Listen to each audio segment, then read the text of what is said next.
So hi, I'm Jo Bingham and welcome to my channel, and today's video encompasses two aspects of painting horses.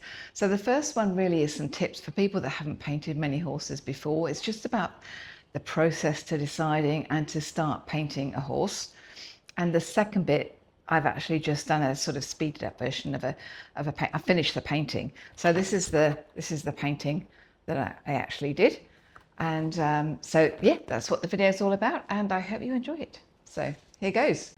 Tip number one is just to have some sort of an understanding of the anatomy of a horse. Even if you're not going to go into this in a big way, when you're drawing animals or people, you do have to have a basic understanding of anatomy. So with the horse, a really basic way to start off with is to draw two like bicycle wheels. So that's going to be the back end and the shoulder. Join them up. So there's your middle of the horse. And then you've got the legs coming out here, the neck. You'd even draw another circle there, and then a bucket for the head.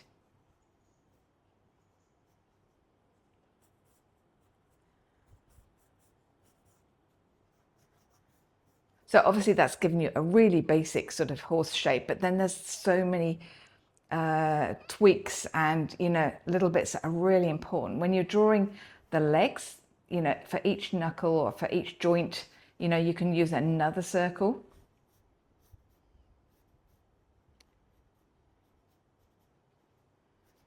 So if we want to continue with this drawing, so we've got a lump called the withers there, then you've got the neck, the shoulder, the rump, and then the back leg. They always have quite a deep belly coming under here.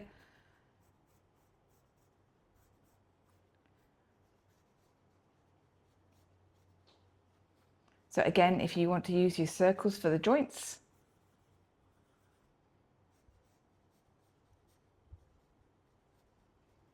and then you've got the hooves.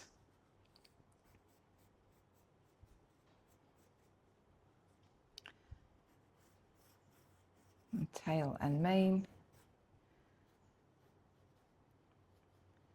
You always have a cheekbone, a big cheekbone.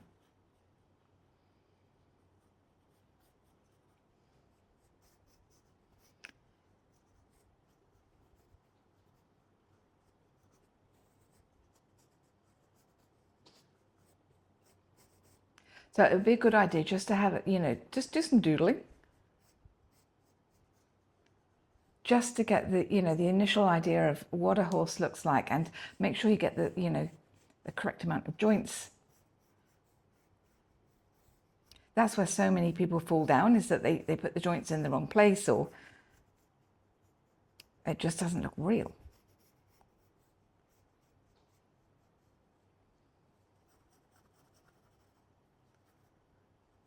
You got the eye. That was a crash course in drawing a horse. Okay, so now we're going to go on to tip number two. Tip number two is just about choosing a photograph. So these are all stunning horses, but if I was a beginner, I wouldn't be choosing any of them. They've all got, many different colors. They've got light changes. Look at the color changes here, plus the flea bit and all of this complicated stuff around here. The change in the chestnut going all the way around. So these are things that I'd be avoiding just while I'm practicing. So I'm going to sweep all of these to one side. So the one I have chosen that I'm going to demonstrate is this one, and it's a photograph by Gary Odell, and it's a buckskin. But the reason I have chosen this one to demonstrate is just because a lot of the color has been bleached out. So you get that amazing impact of light. So, the light on there is fantastic, but it's not too complicated. We're going to be concentrating color here, here, here, and a little bit on the face. So it's, for a beginner, it's not too bad. Okay, so I'll leave it there and we'll go on to tip number three. Tip number 5 is simply about your workstation. Before you start any painting, make sure that you have set it up for ease of use. So I'm right-handed, so I have everything on my right-hand side. So I've got palette ready to go, water, brushes, all my paints. Now, I'm not going to say I'm going to use all these colours, but they're all to hand. So if I find that I do need them, they're going to be close by and I haven't got to get up, walk off, find them, come back, by which time everything is drying. Obviously, your painting and your photograph as close as you can possibly get. So there we go. That was a nice, quick and easy tip. On to the next one. Okay, the next tip is to do some colour testing before you actually start painting. So get an old piece of paper, get your photo there, and now we're testing colours. So I've added some cadmium red. So I've got cadmium red, I've got some orange, just cadmium orange, burnt umber. I've got a tiny bit of ultramarine and some yellow ochre. So I'm now just testing a few colours to see how I can get the closest. And I actually like that cadmium red.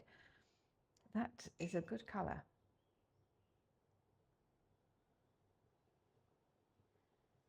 So if we add a tiny little bit of blue, so you get a lovely grey, which there's spots of grey around here.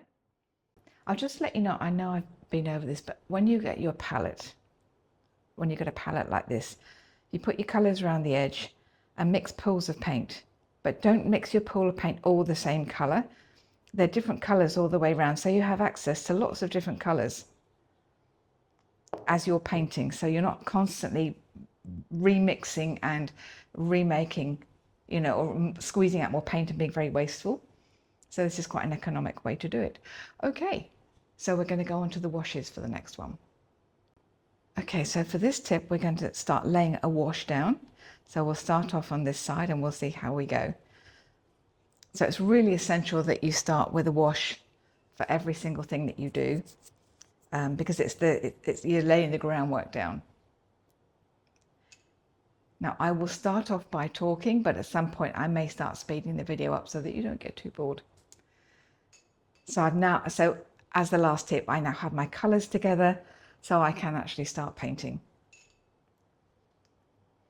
So you use a brush with a good tip, clean water,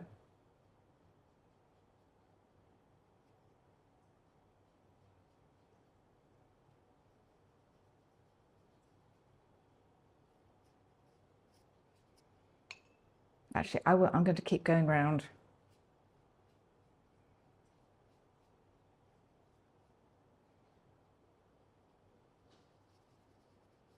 If you can sort of do all this, do as much as you can in one go, it sort of saves you getting any hard lines. I only need to go down to about there. Okay, swapping brushes. We're now going to a number 4. And we're going to start using some of these colour mixes that we'd already had a practice. So this is cadmium red, cadmium orange, and a tiny touch of blue.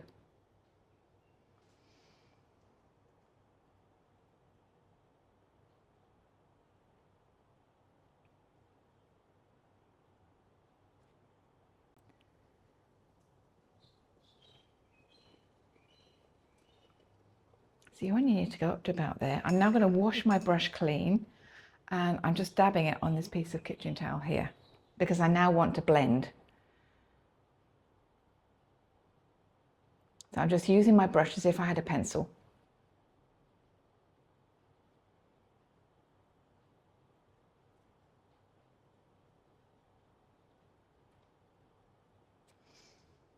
There we go.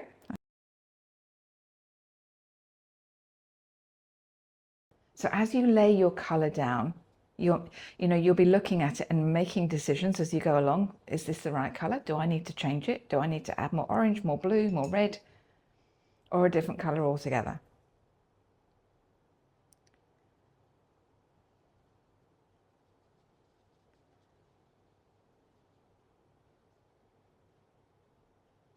Underneath, right down there, we're going to make it a bit darker.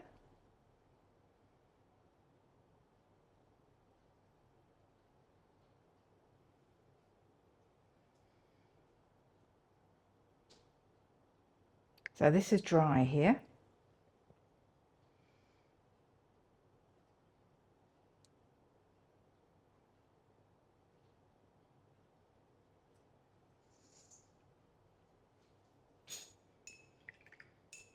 I might swap the brushes back.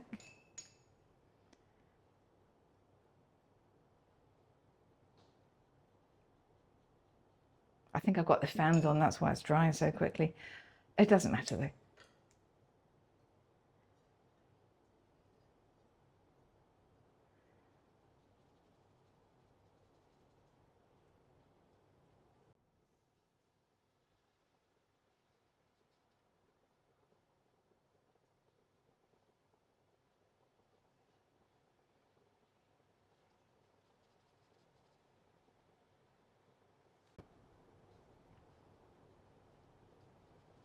So I'm adding a little bit more Van Dyke and the ultramarine, just close to the tail.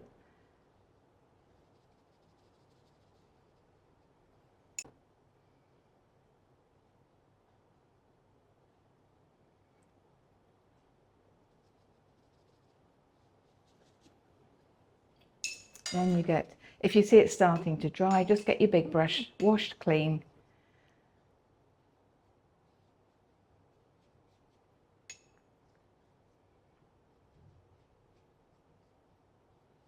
And soften that edge.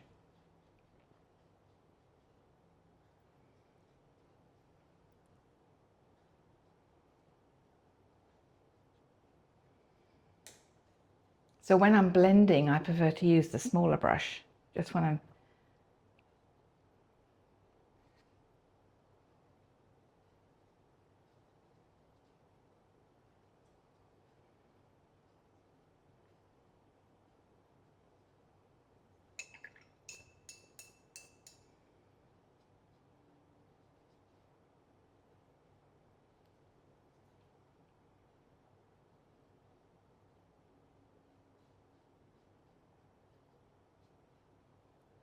I think that'll do for that bit, and then I'll just bring this down here.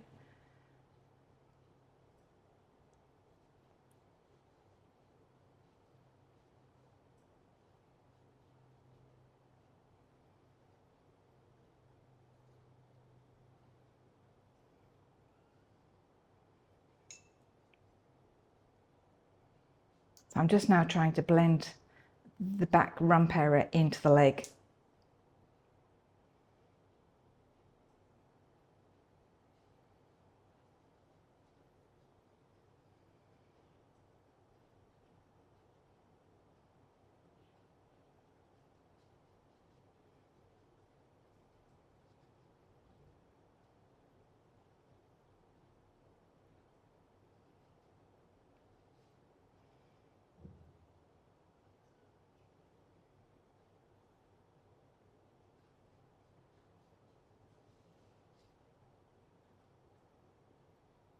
You really have to sort of be quite careful when you're doing this.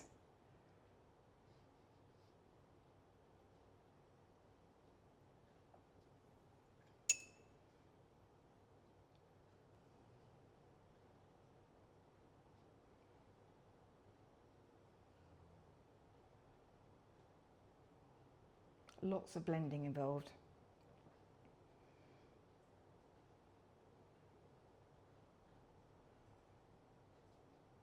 Okay, I'm going to leave it there, but I will paint the rest of the horse and I'll speed it up just so that you can see how it looks at the end.